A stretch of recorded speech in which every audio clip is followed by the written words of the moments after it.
अस्सलामुअलैकुम हाज़रीन व नाज़रीन, मैं Mohammad Iqbal Shah, senior lecturer physics, girls higher secondary school Handwara. आज हम लोग बात करने जा रहे हैं वेक्टर्स पे, जो आपका एक अहम टॉपिक है 11th और 12th क्लास में। तो इस वक्त आपके सिलेबस में 11th क्लास के सिलेबस में जो वेक्टर्स का यूनिट है, इस पे हम लोग बात करने जा रहे हैं। तो जैसा कि आप लोगों को मालूम है, physical quantities on the basis of measurement we can divide them into two categories that we have talked in our unit first. Okay, basic or fundamental quantities, then the second category is the derived quantities. Now my students, on the basis of magnitude and direction, these physical quantities can be divided into two categories on the basis of magnitude and direction. Try to understand. Magnitude मिकदार या और direction जिस भी physical quantity में only magnitude हो। तो याद रखिएगा आप लोग, the physical quantities which have only magnitude we call the quantities as scalars, scalars और scalar quantities.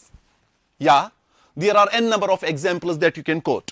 For example, distance traveled is only having magnitude, no direction at all. So we call this distance as a scalar quantity. Mass of an object is having magnitude and no direction at all. We call mass as a scalar quantity. Other examples you can quote also. Okay. While as there are some quantities which have magnitude plus direction, और याद रखिएगा and which obey laws of vectors. तो ये बात याद रखिएगा, the physical quantities which have magnitude, direction and which obey laws of vectors we call the quantities as vectors are the vector quantities. For example, displacement. In displacement, we have magnitude, we have direction, we call it as a vector quantity. Weight of an object. Weight is basically the force with which the object is attracted towards the earth's center. Yeah, it is having magnitude as well as direction. We call it is a vector quantity. Similarly, velocity, acceleration, force, momentum, okay, so on, those quantities which have magnitude, yeah, direction and which obeys laws of vectors. Now the question is, what are the laws of vectors? Before moving to laws of vectors, let's clear the concept regarding vectors. The vectors are denoted by, my students, you can denote a vector by a line with arrow at one end. This arrowed line, to a convenient scale, the length of this arrowed line can give the magnitude of that quantity, and these vectors are represented by alphabets with these arrows at the top. Now we can call it as a vector A, vector B, vector C, or in some mathematical books you can get some bold letters, and these bold letters represent the vectors. And remember one thing, students, in this arrowed line there are two parts. One is this is known as the initial part or tail of the vector. This is known as final point or head of the vector. Okay. Remember one more thing, the magnitude of a vector is represented by modulus, or magnitude of a vector is represented by the vector within these two lines, or simply you can represent it by a alphabet without vector, without this arrow at the top. It represents the magnitude. And remember one thing, the magnitude of a vector is a scalar quantity. From the entrance point of view, you can also remember it. From the magnitude of a vector is a scalar quantity. Okay. Now students, these vectors are generally divided into two categories. Number one, we call the vectors as polar vectors. Polar vectors. the vectors in the direction of the motion of an object. Exactly. And the second category, those are known as axial vectors. हाँ, तो polar vectors जैसे कि हम लोग बात कर रहे थे are the vectors in the direction of the motion, of an object, which have some localized vectors, which have some initial point, and these axial vectors are the vectors which are in perpendicular direction to the motion of a particle. For example, you are aware about the circular motion. In a circular motion, the angular velocity is it is perpendicular to the plane. This angular velocity is, my student, is the axial vector, while as displacement vector, velocity, force vectors are the polar vectors. Okay. So before moving to the laws of the vectors, so there are some definitions that you have to understand. Sometimes if we are talking that the two students are in motion and they have covered the same displacement, let's represent the displacement covered by the two objects by two vectors. This is A, okay, displacement covered by one object, for example 5 meters, 500 meters, okay, you can represent by a vector. If the second student has covered the same displacement, we can represent it that by the same vector. So what you can say about these two vectors? Sir, these two vectors are equal vectors. Okay. Equal two vectors are said to be equal if they have the same magnitude and are acting in the same direction. तो negative vector इसके बाद याद रखिएगा. For example, अगर हम लोग कह रहे हैं this is a vector, let me represent it by vector A, और दूसरा वाला वेक्टर जो है we are going to represent it by this vector, vector B. Now what you can say about these two vectors? A is equal to B. In magnitude they are equal, yeah, but their directions are opposite. This is the simple example. A is moving from north to south and B is moving from south to north in opposite direction. Exactly. So what we can say here? A is equal to, it is minus B, minus times B. Okay. A is, so this vector is said to be negative vector. तो negative vector जब भी आप लोगों को define करना हो, लिखिएगा it is a vector which is having the same magnitude as that of a given vector but acts in opposite direction. Yes, if we are applying the forces, for example मैं यहां इस object पे force apply कर रहा हूं in this direction, second person is going to apply the same force but in the opposite direction, we can call that force is negative of this force. Okay, okay. तो इसके बाद आप लोगों को याद रखना होगा, if there are two or more than two vectors which have same initial position, just like this, these vectors are known as A vector, B vector and C vector are known as co-initial vectors which have the same initial point. Similarly, if we have two or more than two vectors which have the same final point, same head, coterminous vectors. Exactly. So students, remember one thing, if we have vectors, they are acting in the same straight line, just like this, or they are acting along the parallel lines, just like this, in the same direction or in opposite direction, we call these vectors as collinear vectors. Collinear vectors. और कल को आपसे पूछा जाएगा, what is the angle between the collinear vectors? Yeah, you are right. The angle between collinear vectors can be 0 or 180. In case of parallel vectors, it is 0, anti-parallel 180. Okay. Now students, if there are vectors and they are acting in the same plane, for example, this is vector A, this is vector B, these are the two vectors which are acting in the same plane.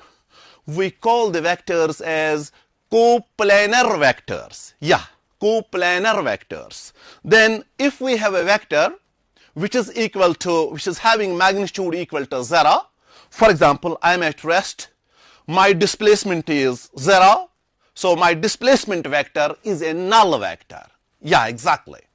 तो इसके बाद आप याद रखिएगा एक vector जो हमें यहां पे बहुत ही फ्रीक्वेंटली यूज करना है इन 11th and 12th class syllabus में, तो we call the vector as a unit vector. हां, ठीक समझ चुके हैं आप.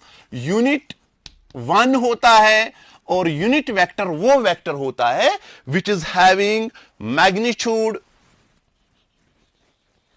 equal to 1. Yeah, basically it is a vector in the direction of the given vector, which gives the direction of that vector. Okay, these unit vectors are represented by alphabets with the caps or hats at the top. A cap or a hat, this is unit vector A, this is unit vector B, so on. So my students, remember one thing here, the orthogonal unit vectors.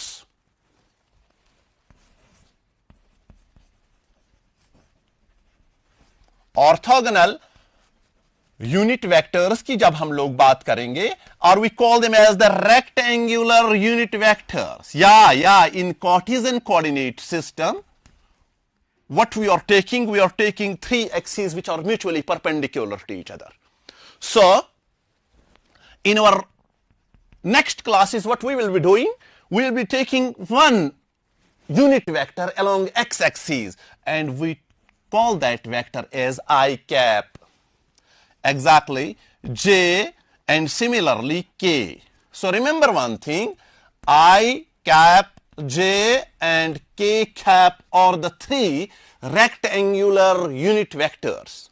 I is along x-axis, J along y-axis and K is taken along z-axis. Okay. तो मैं आपसे बात कह रहा था the physical quantities which have magnitude, direction and which obey laws of vectors. तो ये laws of vectors में हम लोग बात करते हैं 2 vectors. जैसे कि मैंने अभी कहा आपसे, displacement is a vector, velocity is a vector, force is a vector, momentum is a vector, so on and so forth.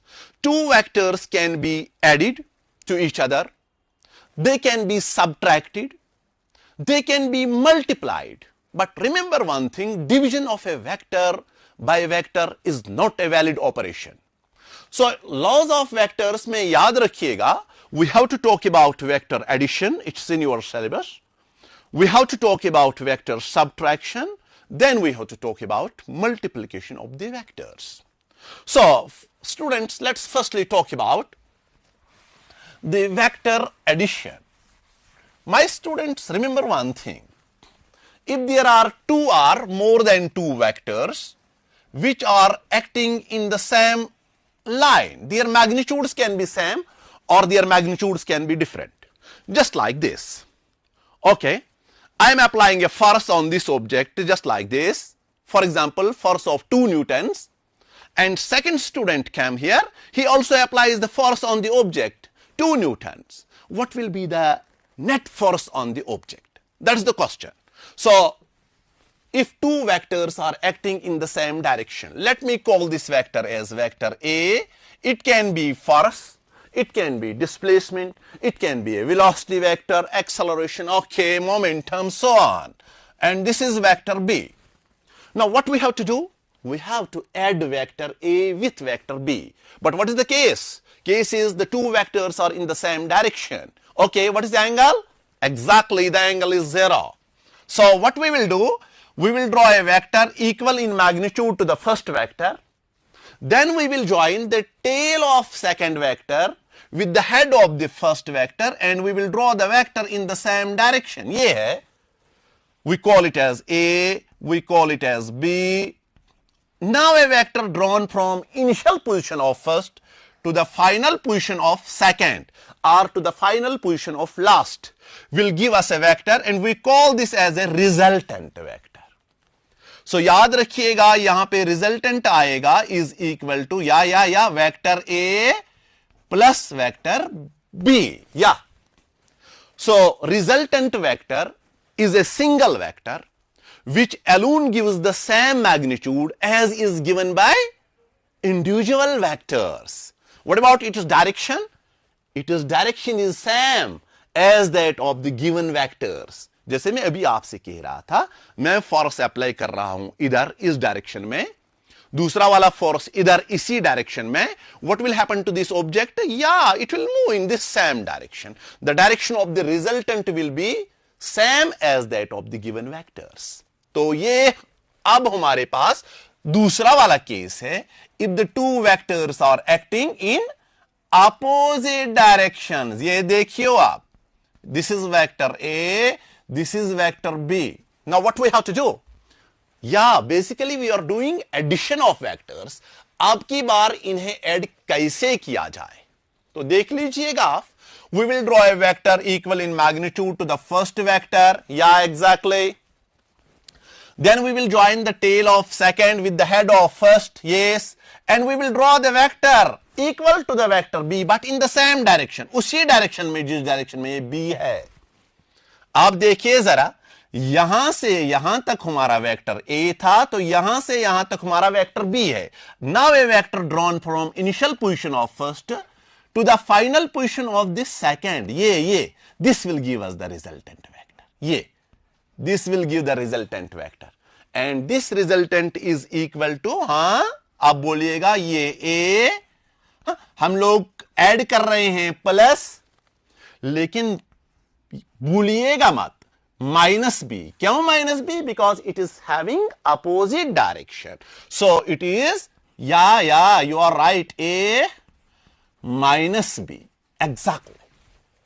So the example we can quote like this: if I am applying a force in this direction, second person is applying force in this direction, where this object will move? Yeah, in the direction of the larger force. तो आप देखिएगा, बड़ा वाला vector हमारा ये A है, ये छुटका है, छोटा वाला है, तो रिजल्टेंट की डायरेक्शन देख लीजिए. हाँ, अब मैं आपसे कह रहा हूं, I am applying force in this direction, second one is applying the same force, equal in magnitude but opposite in direction from the other side. What will happen to this object? Yeah, it will remain at rest, nothing. और resultant किसके बराबर होगा रे? When A is equal to B, resultant is equal to, yeah, 0. We call that vector as null vector. हाँ, तो चलिए, अब आप सोच रहे होंगे, सर अगर यही दो वेक्टर्स हूं inclined to each other by some angle, just like this. इधर देखिएगा, अगर हमारे पास ये एक वेक्टर है और ये सेकंड वाला वेक्टर है, this is vector A and this is the vector B. Now two vectors are inclined to some angle. Angle can be any angle. Okay, so how we can add them? My students, there are generally two techniques by which these two vectors can be added. Okay, two rules are there. Number one, we can draw a vector equal in magnitude to the first vector. ये डाला, call this vector A. Then we can join the tail of second vector with the head of the first vector. ये इससे आप यहां से पकड़ लीजिएगा, इसकी यहां पे हेड के साथ ज्वाइन कीजिए. We'll join the tail of second with the head of the first. Yeah, and draw the vector in the same direction. ये है. So my students, remember, these are the two vectors which represent the consecutive sides of a triangle. So the resultant will be exactly the closing side of the triangle but taken in opposite order. ये समझिएगा जरा. मैं अगर triangle ऐसे बनाऊं, for example this is one side of the triangle, I am joining the tail of second vector with the head of the first. This, अब मैं join कर रहा हूं इसको इस तरह से. These three vectors are in the same order, tail head tail head tail head. अगर आपसे कभी कभार यह कहा जाए, if these are the three vectors, let me call them as A, B and C, what will be the resultant equal to? या entrance में पूछा गया था. yes, तो here resultant will be equal to 0. But remember, here resultant will be equal to, vector A plus vector B. याद रखिएगा, अगर हमारे पास दो वेक्टर्स ऐसे हों, दो वेक्टर्स जब मैं कह रहा हूं, आप लोग ध्यान रखिएगा, ये दो फोर्सेस भी हो सकते हैं। एक फोर्स इस पे यूं एक्ट कर रहा है इधर की तरफ, एक मैं इसको धक्का मार रहा हूं इधर की तरफ, दूसरा वाला फोर्स इधर की तरफ। If this is the condition for this object, so what will happen to it, ये कहां जाएगा? अब अगर एक फोर्स इधर की तरफ इसे ले जा रहा है, दूसरा फोर्स इधर की तरफ एक्ट कर रहा है, and my students remember the resultant of these two vectors, these two forces will be like this. We call this law as the triangle law of vectors. तो इस law को हम लोग triangle law of vectors कहते हैं। तो आप लोग याद रखिएगा, if two vectors represent the consecutive sides of a triangle, then their resultant is given by closing side of the triangle. लेकिन भूलिएगा मत, taken in opposite order. That is a vector joining from tail of first to the head of second. Okay, तो second technique is इससे आसान है। For example, I'm going to draw a vector just like this. This is vector A. अब की बार में now I'm joining tail of this vector with the tail of this second vector. Tail of second with the tail of first. ये है। मैं आपसे basically ये समझा रहा हूं, if there are two vectors which are inclined to each other by some angle exactly other than 0 degree and 180 degree, so how we can add them? So there are two techniques by which we can add them. One is this law, this is known as triangle law, and second is this law. अब देखिएगा जरा, ये A वाला vector जो है, I have represented it by OA and O small b. These are two vectors inclined to some angle. Let me represent here, let theta be the angle between these two vectors. But remember my students, these two vectors represent the adjacent sides of a parallelogram. तो हम लोग क्या करेंगे, इस vector के parallel में इधर डालिएगा एक लाइन, इस वेक्टर के पैरेलल में यहां पे डालिएगा एक लाइन, तो क्या OACB is now a parallelogram. Okay, now this is the diagonal of the parallelogram. Remember, if two forces, two vectors are in such a way so that they represent the adjacent sides of a parallelogram, the resultant is given by closing side of the parallelogram taken from this point, common point. We call this as co-initial vectors. Exactly. So this is resultant. So this resultant will be equal to vector A plus vector B. याद रखिएगा, जब भी हमारे पास दो forces हों, दो vectors हों which are inclined to each other by some angle. For example, हमारे पास ये कोई ऑब्जेक्ट है, प्रैक्टिकल एस्पेक्ट में आपको समझा रहा हूं, ये कोई ऑब्जेक्ट है। कभी कभार खुदा ना करे कोई बदतरीन एक्सीडेंट हुआ होता है, तो हम लोग इस गाड़ी को अब उठाना चाहते हैं, तो एक फोर्स हम लोग एक मशीनरी यहां पे लगा लेते हैं, ऐसे लगा लेते हैं, और दूसरी वाली मशीन इसको यूं खींचती है इधर। Now look here, these are the two vectors, दो forces, these are inclined to each other by some angle, and according to physics, what will happen to this object? Will it move in this direction? No, not at all. Will it move here? No, it will move in this direction. That is the resultant. अभी मैंने आपसे कहा ना, resultant is basically a single vector which alone gives the same magnitude as is given by the individual vectors. So the resultant in this case, in case of parallelogram law of vectors, the resultant is given by diagonal of the parallelogram. While आप लोग यूं भी कर सकते हो, अगर ये हमारे पास कोई ऑब्जेक्ट है, ये इधर एक स्टूडेंट है, तो इससे कोई खींच रहा है दोस्त इधर, अब इस दोस्त को दूसरा दोस्त इधर खींच रहा है, अब ये जाए तो जाए कहां? फिजिक्स आपसे कह रहा है ये इधर को जाएगा। This is the resultant of the vector according to triangle law. Okay, तो let's move to some mathematical derivation for magnitude of resultant in case of triangle and parallelogram law. अब देखिएगा, जो हम लोग the angle of inclination between the two vectors change करते जाएंगे तो direction of the resultant will accordingly change. तो हम लोग क्या करने जा रहे हैं, तो आपके सिलेबस में है analytical treatment of parallelogram law and triangle law. Will be talking about parallelogram law, ताकि ट्रायंगल लॉ आप खुद कर सकते हो। देख लीजिएगा, तो आपको एक फिगर यूं बना लीजिए पैरेललोग्राम।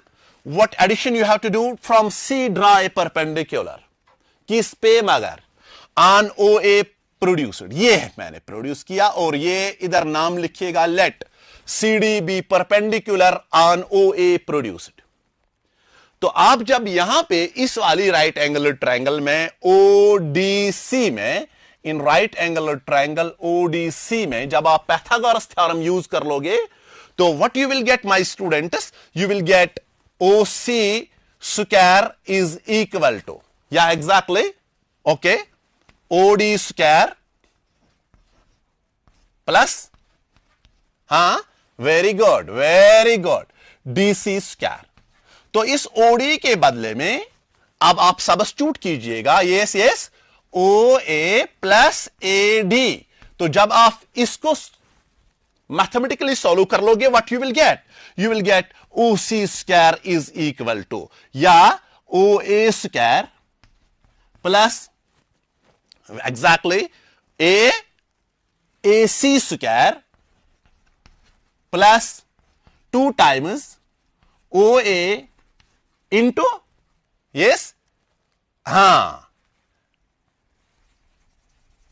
इट इज बेसिकली वहां पे आएगा आपका सी डी। तो इसको आप सॉल्व कीजिएगा, that is B cos theta. किसी भी बुक से आप सॉल्यूशन देख सकते हो। And finally what we will get the magnitude of the resultant, जो इसमें आएगा, हां मैग्नीट्यूड ऑफ रिजल्टेंट, स्क्वायर हटा के यहां से, तो यहां पे रूट आएगा exactly. So this equation you have to remember, it is A square plus B square plus 2, it is a b cos of theta. Yeah, this is the expression that you have to remember. The magnitude of resultant, triangle law हो या parallelogram law हो, तो that is equal to root of a square plus b square plus 2ab cos theta. What is theta? Theta is the angle between the two vectors. What are a and b? These are the two vectors. तो कल से आपको यूं पूछा जाएगा 11th class में या even entrance में, if two forces of 5 Newton and 3 Newton act on A particle, सुनिएगा, 5 Newton 3 Newton act on a particle which are inclined to each other at an angle of 60 degree. What is the magnitude of the resultant? So use this equation. Yeah, exactly. So अगर आपको अब direction of resultant निकालना हो, जरा देखियो, direction of resultant निकालने के लिए ये है, this is the direction of the resultant. जितना एंगल ये सबटेंड कर रहा है इसके साथ, वेक्टर ए के साथ, इसको कुछ मान लीजिए, okay, let's call this as beta. Beta be the angle that the resultant mix with vector A. So direction of resultant निकालने के लिए लीजिएगा tan बीटा, एग्जैक्टली, हां, in this triangle ODC, tan perpendicular, exactly. So CD divided by OD, तो लिख लो ना, CD divided by OD के बदले में लिखो OA प्लस AD। हां, तो जब आप निकालोगे CD का वैल्यू फ्रॉम दिस ट्रायंगल, हां याद रखिएगा, if this is theta this will B theta यहां पे, तो याद रखिए tan बीटा हमारा आएगा, हां, this is the equation by which you can calculate the direction of the resultant. So that is b cos theta divided by OA के बदले में a है, mod of a लिखिएगा प्लस b sin थीटा। आप खुद भी देख सकते हो, CD जो है यहां पे परपेंडिकुलर है, ओके, तो ध्यान रखिएगा।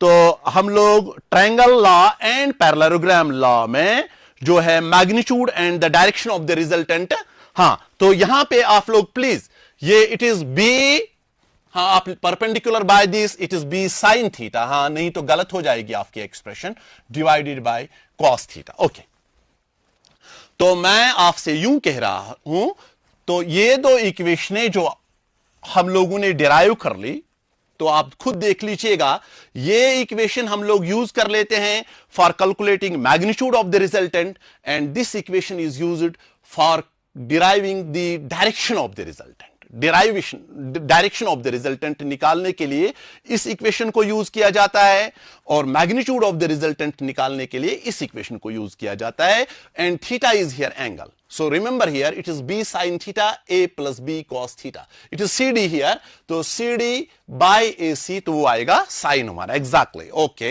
okay. तो अब यहां पे जरा स्पेशल केस डिस्कस कीजिएगा। अगर हमारे पास दो vectors in the same direction हो, इफ थीटा इज 0, मीन्स एक वेक्टर इधर है A और B भी हमारा इधर है, A भी इधर ही है और B भी इधर ही है, तो इसमें आप क्या कहिएगा? ओके, थीटा इज 0, तो मैग्नीट्यूड ऑफ रिजल्टेंट किसके बराबर आएगा? जरा देख लो यहां से। हाँ, magnitude of resultant will be equal to root of A square plus B square plus 2ab का 0 1 होता है, या so it will become 2ab, so that will become root of या a plus B whole square, और ये exactly root और ये cancel हो जाएगा, तो मैग्नीट्यूड ऑफ रिजल्टेंट फिर वही वाला केस जो पहले हम लोगों ने डिस्कस किया था, वही वाला केस फिर आया हमारे पास, resultant is equal to a plus B. अब जरा यहां सोचिए, डायरेक्शन ऑफ रिजल्टेंट अगर निकालनी हो इस केस में, हां अभी मैं पहले आपसे बोल चुका हूं, direction of the resultant in this case will be in the direction of the vectors. In the direction of vector means ये रिजल्टेंट जो है इस डायरेक्शन में आएगा, तो ये बीटा किसके बराबर आएगा? जाहिर सी बात है 0 के बराबर आएगा। जरा इस इक्वेशन से पूछ लेते हैं, हां ओके, ताकि आप लोग साइमल्टेनियसली अपना न्यूमेरिकल पोर्शन भी साथ साथ क्लियर कर लो। सो tan बीटा आएगा हमारा, tan beta will be equal to, yes it is b sin of 0, sin of 0 is 0, so this is 0 divided by a plus b cos of 0 is 1. okay, okay, so 0, so this is 0, tan कब 0 होता है? tan 0 is 0, exactly, so it is 0, so यहां पे देख लीजिएगा beta is 0, this means the resultant is in the direction of the vectors, but this is the special case when the two vectors are acting in the same direction. That means when theta is equal to 0. जरा सोचिए आप एक बार, अगर theta 180 हो, खुद try कीजिए, what will be the magnitude of the resultant and what will be the direction.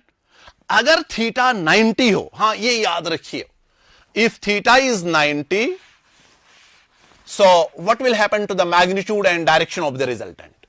If theta is 90, so this means the two vectors are perpendicular to each other, so the magnitude of the resultant in that case will be just like this. ये है a vector and this is the b vector, this is the special case, तो वो आएगा हमारा magnitude of resultant root of a square plus b square 2ab cos of 90, हाँ okay 0 होता है, तो वो आएगा root of a square plus b square. याद रखिए ये स्पेशल केस है when the two vectors are perpendicular to each other.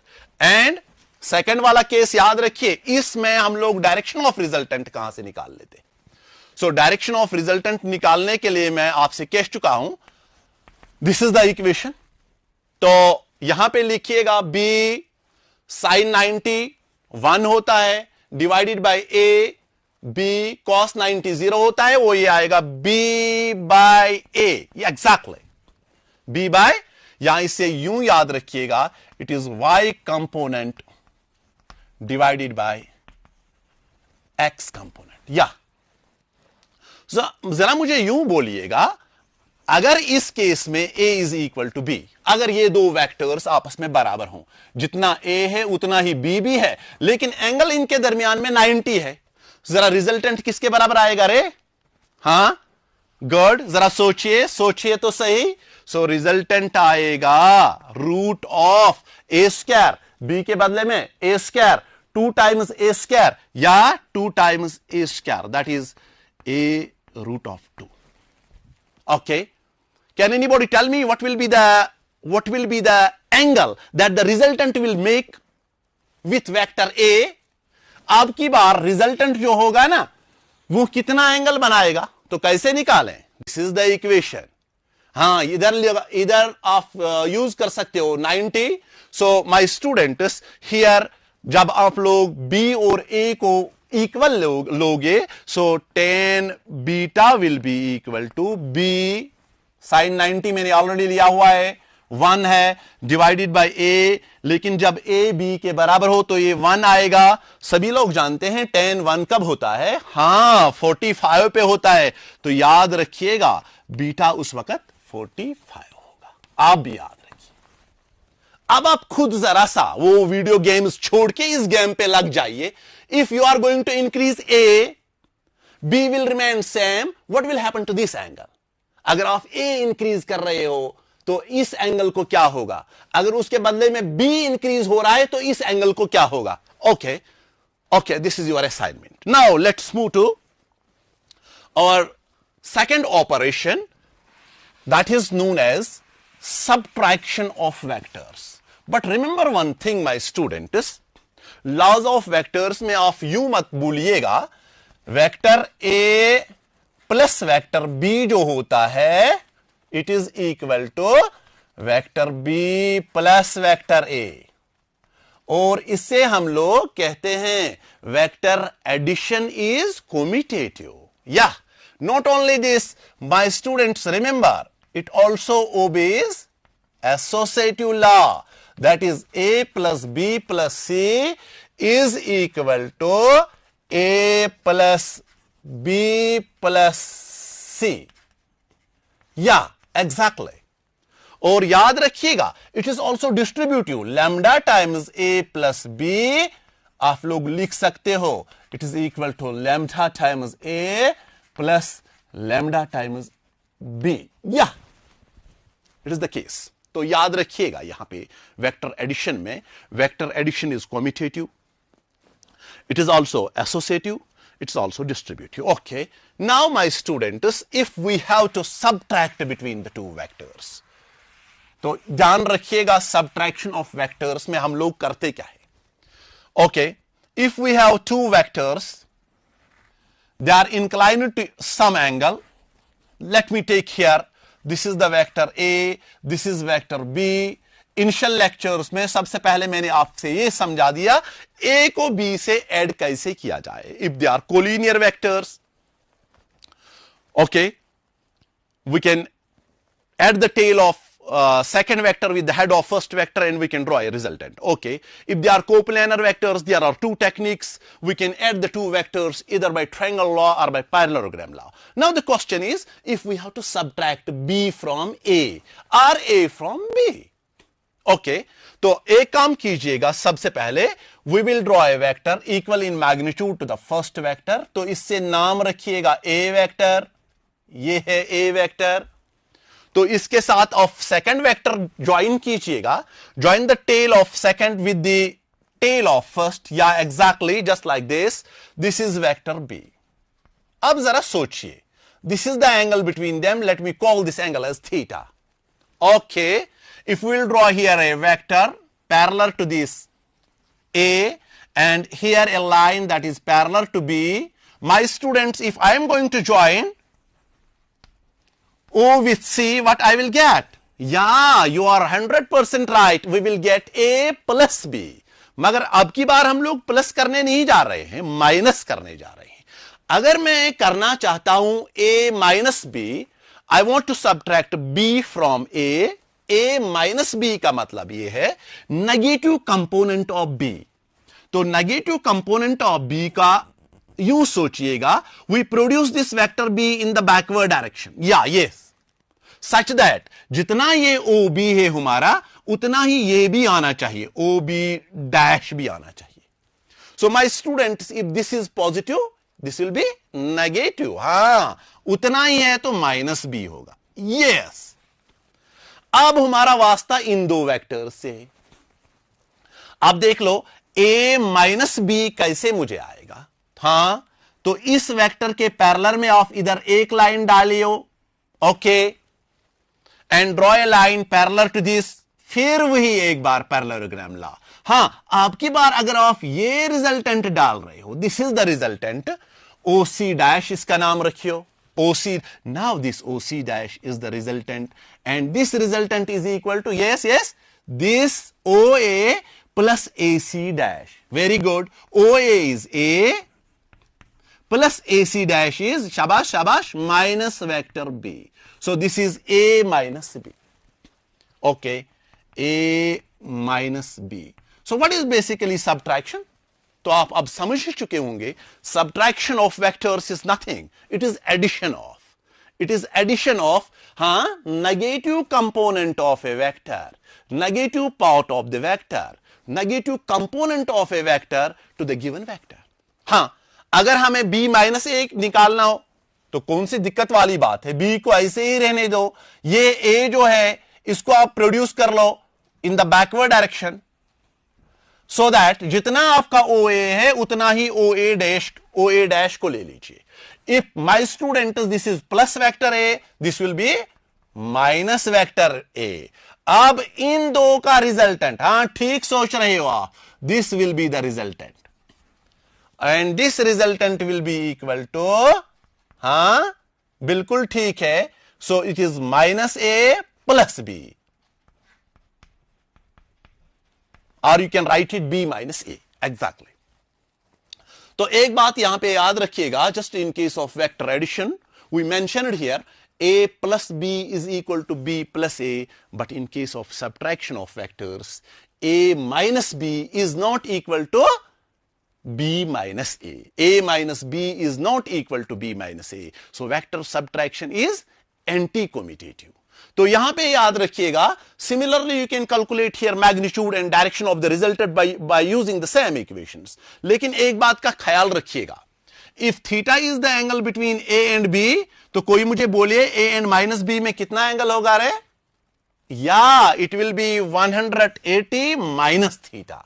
तो याद रखिएगा, अगर a and b के दरमियान में एंगल थीटा है, theta is the angle between a and b, then the angle between a and minus b will be 180 minus theta. जो जहां पे उस इक्वेशन में, प्रीवियस वाली इक्वेशन में थीटा हम लोग यूज किया करते थे, there we have to use 180 minus theta. Okay, you can use this 180 minus theta in that equation. You can calculate magnitude and the direction of the resultant in case of subtraction of the vectors. But remember, subtraction of vectors is anti-commutative. Okay, तो इस subtraction of vectors के बाद अब जरा हम लोग reverse of this vector addition पे थोड़ा सा सोच लेते हैं। अगर हमारे पास अब सिर्फ एक वेक्टर हो, okay, if this is a single vector, let's call this vector as R. Now I want to break this vector.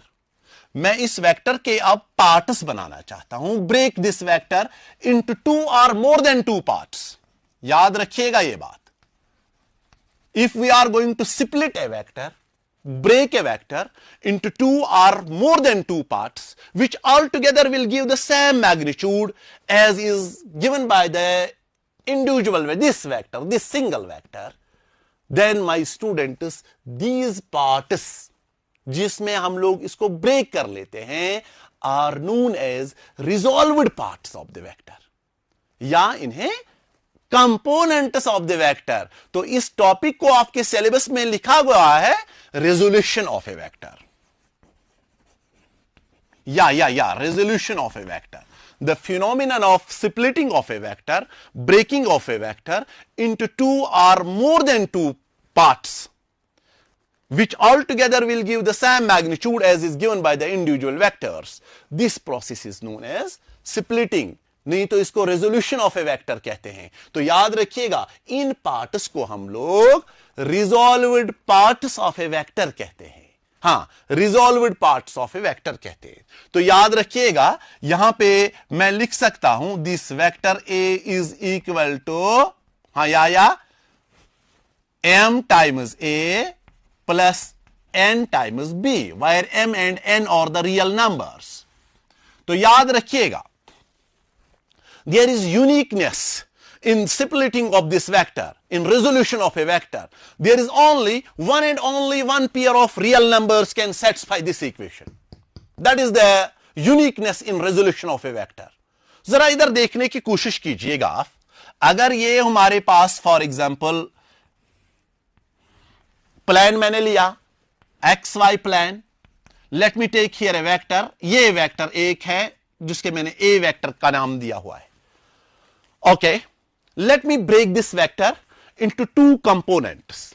Okay, so one component I will take along x-axis, we will call that component as ax, और दूसरा वाला component इधर y-axis पे ले लीजिएगा, इसका नाम ay रखिए। ये this ax and ay are the two resolved parts of this a. Okay, basic vector हमारा a है, तो मैंने इसको split किया, रिजॉल्व किया दो पार्ट्स में, ax एंड ay, मगर ये स्पेशल केस है। Here ax and ay are mutually perpendicular to each other. Resolved parts तो है, लेकिन अब की बार हम लोग इन्हें कहते हैं रेक्टेंगुलर रिजॉल्व्ड पार्ट्स। या exactly, when two resolved parts of a vector are mutually perpendicular to each other, we call them as components, but we call them as rectangular components of a vector. So here in this case, in a plan, we have resolved this vector into two components, ax and ay.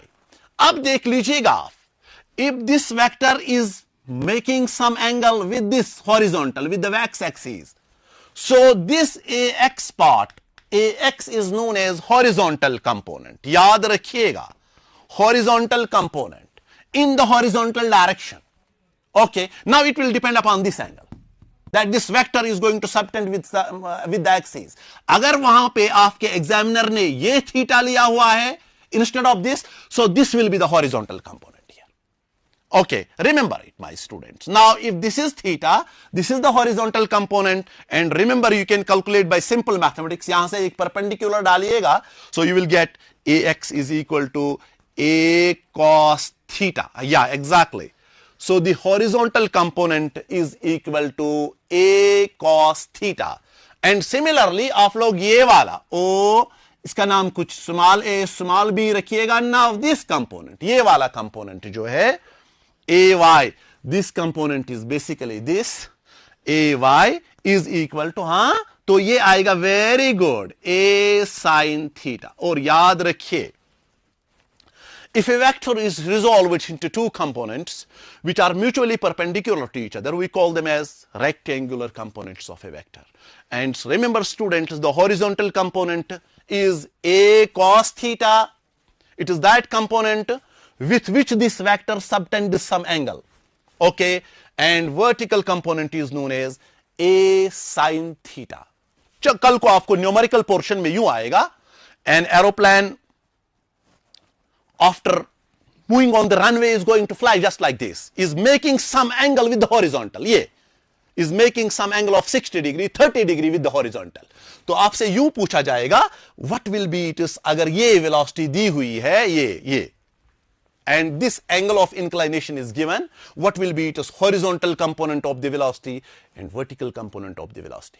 कभी कभार आपसे सिर्फ horizontal component of velocity दिया होगा, तो vertical component of velocity जो इसको ऊपर की तरफ ले जाता है वो निकालिएगा, and what is the total velocity with which it is going to move, you can calculate, you can use these two equations here. So remember, by making this equation logic, we can write here vector a is equal to, yeah, axi, I, rectangular unit vector along x-axis plus ayj. तो यहां पे आप याद रखिएगा, magnitude of a will be equal to, that is equal to root of coefficient of I square, that is ax square plus ay square. याद रखिएगा. So students, remember, if we are going to split a vector into two or more than two parts, which altogether will give the same magnitude as that of the given vector, then those parts are known as components of the vector, resolved parts of the vector. Okay, if the two parts or the three parts are mutually perpendicular to each other, we call them as rectangular component of a vector. जैसे यहां पे दो components की बात कर रहा था मैं, तो आपके syllabus में उधर three components पे भी बात होगी. If a vector is equal to ax I plus ay j plus az k, this ax, ay and az are the components, resolved parts of the vector along x-axis, y-axis and z-axis.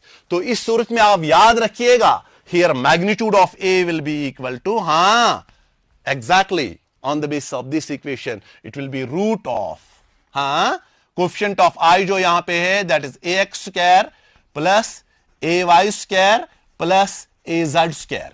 अब confuse मत हो जाएगा कहां से आएगा, you just square and add these two equations. This is ax square plus ay square, यहां पे आएगा a square cos square theta, यहां पे आएगा a square sin square theta, a square common निकाल के sin square plus cos square is equal to 1, so a is equal, exactly, so a is equal to root of ax square plus ay square, or in case of the 3D you will get just like this. तो यहां पे एक बात मैं आपसे जरूरी share करना चाहता हूं आपके साथ. For example, if this is my student, this is the vector a, or it is going to subtend some angle alpha with x-axis and beta and gamma. Let alpha, beta and gamma be the angles that this vector is going to subtend with x-axis, y-axis and z-axis. तो उसमें एक question आपसे जरूरी पूछा जाएगा CBSE और the entrance point of view से. तो यहां पे आप याद रखिएगा, then cos alpha, cos beta and cos gamma are known as direction cosines. Alpha क्या है? It is the angle that this vector is going to make subtend with the X axis, और बीटा जितना ये बना रहा है with the Y axis and gamma with the Z axis. तो याद रखिएगा, cos alpha, cos beta and cos gamma are known as direction cosines. और इसी तरह से जब आप यहां पे देख लोगे cos alpha, cos beta और cos gamma का value, so my students you will get cos alpha. cos होता है base by hypotenuse, exactly that is ax by a, x by a. तो यहां पे आएगा ax किसके बराबर है? a cos alpha. Very good. Similarly, cos beta, ay by a, और cos gamma, शाबाश, cos of gamma is equal to az by a. तो यहां पे याद रखिएगा, ay आएगा ना हमारा a cos beta, और az आएगा a cos gamma. अब क्या कीजिएगा, फर्स्ट, सेकंड एंड थर्ड नाम रखिए इनका, स्क्वायरिंग एंड एडिंग कीजिए, तो आपको क्या आएगा? Finally you will get cos square alpha plus cos square beta plus cos square gamma is equal to 1. याद रखिएगा, क्या बोला था मैंने? cos अल्फा, cos बीटा और cos गामा, डायरेक्शन कोसाइनस. तो अब रिजल्ट क्या आया हमारा? cos square alpha plus cos square beta plus cos square gamma is equal to 1. That is sum of squares of, याद रखिएगा, sum of squares of direction cosines. Sum of squares of direction cosines is always equal to unity, means it is always equal to 1. तो हम लोग बात कर चुके हैं some of the laws involved in these vectors. So we have talked about vector addition, we have talked about vector subtraction, and we have also talked about the resolved parts, how we can resolve a vector into two or more than two components. My students, this resolution of vector is having very good application while walking. A person applies a force on the ground. The reactional force is just like this. Reactional force. ये अगर force इस तरह से आप apply करते हो, तो this is the reactional force. This reactional force can be represented by a vector. This is reactional force. This reactional force can be resolved into two components. Yeah, exactly. Nature देख लीजिएगा आप. जमीन पे आप यूं फोर्स अप्लाई करते हैं. You are pressing the ground in order to move forward, and you are getting the reactional force from the ground just like this. Now this reactional force can be resolved into two components. ये देखिएगा, ये वाला हुआ horizontal component और ये वाला हुआ vertical component. This r cos theta जो है, it helps a person to move in the forward direction. r cos theta और r sin theta ये वाला. r sin theta का काम कोई बोले तो r sin theta is balances a person while walking. It balances a person. So thank you all.